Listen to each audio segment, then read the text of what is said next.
long do you think you would survive a zombie apocalypse? Ooh, a zombie apocalypse. I mean, you've watched the TV show, so you've done a lot of research, right? That pretty much makes me an expert, right?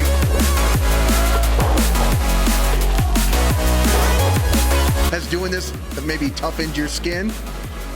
Well, I'm from Dorchester, so that's in Boston, so my skin's already tough, but just added a little bit more, a couple more layers to it.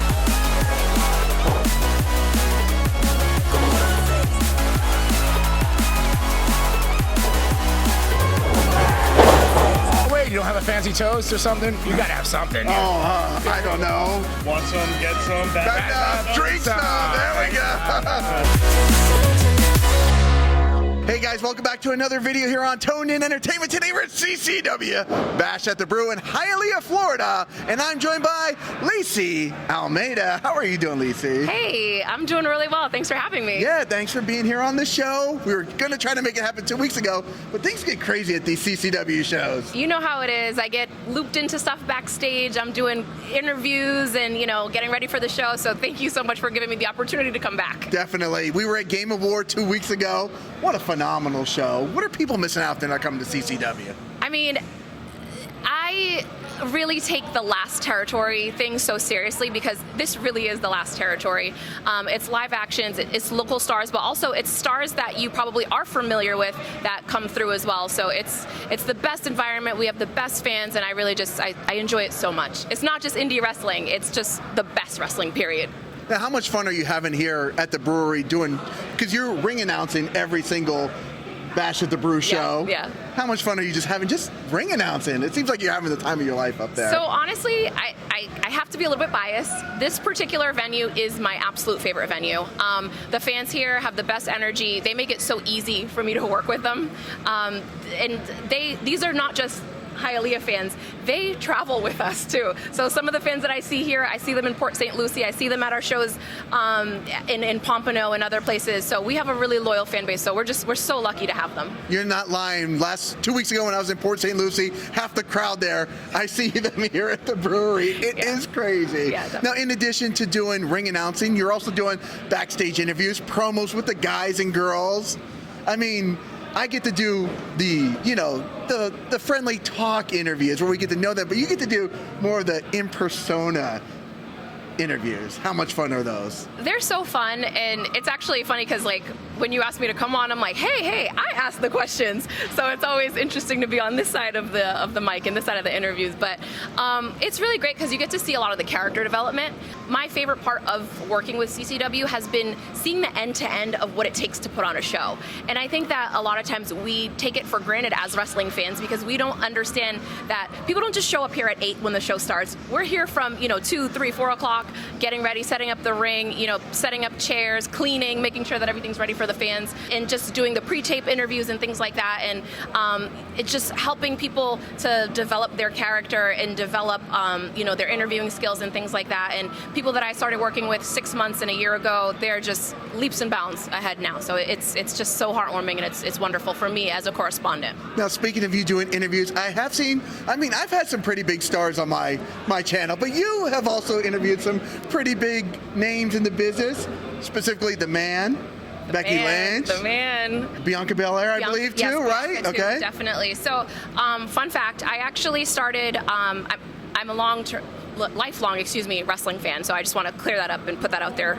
immediately. But I started my corresponding career in boxing. So last year at the Taylor Serrano fight, I had the opportunity to interview both Becky Lynch and Bianca Belair. It was just, goals, right? At the end of the day, where can you go from there? So that was just so fulfilling as a correspondent, and I'm able to bring some of that experience that I got there to CCW, and I'm getting to work with a lot of people here that are on the way up, and a lot of people that are very well known. So the people that I interview here are just as exciting as interviewing Becky and Bianca. Now, I could tell you're not BSing us when you say that you're a longtime wrestling fan, because I have tuned into your podcast, Mainly Wrestling, where you definitely can not only hold your own, but run the entire conversation if you had to. Tell us a little bit about the podcast. What's it about? Yeah, so our podcast is called Mainly Wrestling. We started about a year and a half ago with two of my friends that actually are from London. They live in Gibraltar. Hi, Jack. Hi, JJ. We go back, we do a lot of watch-alongs, and we really just, sometimes we just freestyle, shoot the shit, but we just talk wrestling, and we're all around the same age, but we all appreciate and have different levels of, love for different periods. So Jack is really into the 80s wrestling. I'm a 90s kid. John brings a lot of, the more recent stuff that he follows really closely. So it's really a versatile show. It's not just, we don't just watch one genre of wrestling or one time in wrestling. So it's just super fun. I'm really enjoying it. And I mean, it's great to just be able to contribute to the overall wrestling podcast community. Where would you like to go in this wrestling business? I love and hate that question. Okay. So I would be a fool if I didn't say the sky is the limit, right? So just putting that out there to start with. But every single day, every single show, I just want to keep improving and keep getting better and better. I watch a lot of my footage. I go back. I'm like, wow, I was doing a terrible job 6 months ago. And everyone's like, oh, you were doing great. And I'm like, yeah, but I want to do better. I want to keep improving. So that's really my goal on an immediate standpoint, is just every show do better than I did the last show.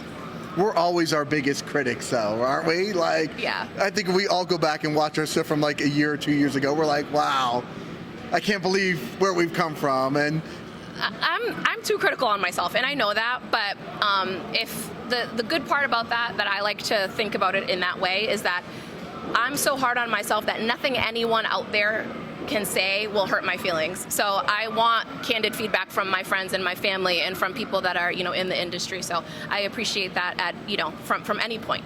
Has doing this maybe toughened your skin? Well, I'm from Dorchester, so that's in Boston, so my skin's already tough, but just added a little bit more, a couple more layers to it. Okay. What would you say the biggest difference is between Boston and Miami? Ooh, the weather? Okay. Why? Because it's 91 degrees on March 4th here. Yeah, I think it snowed there a couple of days ago, so definitely the weather. And people are just way more chill, way more relaxed here. Boston is a very busy hustle and bustle type of place, so I've had to learn to just chill out a little bit more living down here the last few years. Wow, because I've never left Miami my whole life, and I don't think of people in Miami as chill and relaxed. So I can only imagine what Boston must be like then. Well, no one's ever on time here. So 100%. That's really what I mean, right? Right. Okay. So when that's what you mean by just chill. Yeah, like they're just like very relaxed with time management and stuff like that. Like when my friends are in town, I'll be like, okay, we're going to dinner at 9, like Boston time, not Miami time. So just have to keep those things in mind. Small differences, but it's great. I love it here. Okay, what's in the future?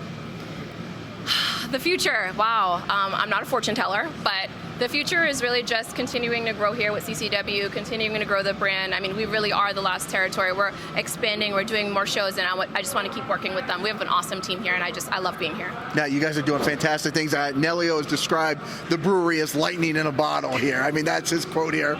Now, in addition to Miami and Port St. Lucie, are you doing any other places for CCW as well, or are those the two cities that you're just doing? I want to go to Nashville, Okay. So I think I'm going to be working on the next Nashville show. So we've already talked about that, and I'm on the road. I want to be everywhere they are. Well, they are doing big things. You're doing big things. Where can people follow you at? Oh, you can follow me at Lissy Almeida, LISSYALMEIDA, very long, on every single social platform. So Twitter, Instagram, all that, all the same. So. Well, you've got a very busy night in front of you, so I'm going to let you go get prepared for the show. Thank you. So, guys, if you like interviews like this with Lissy Almeida, make sure you stay tuned in here to Toned In Entertainment for future videos. Subscribe to the channel. Do it. Go now. Do it now.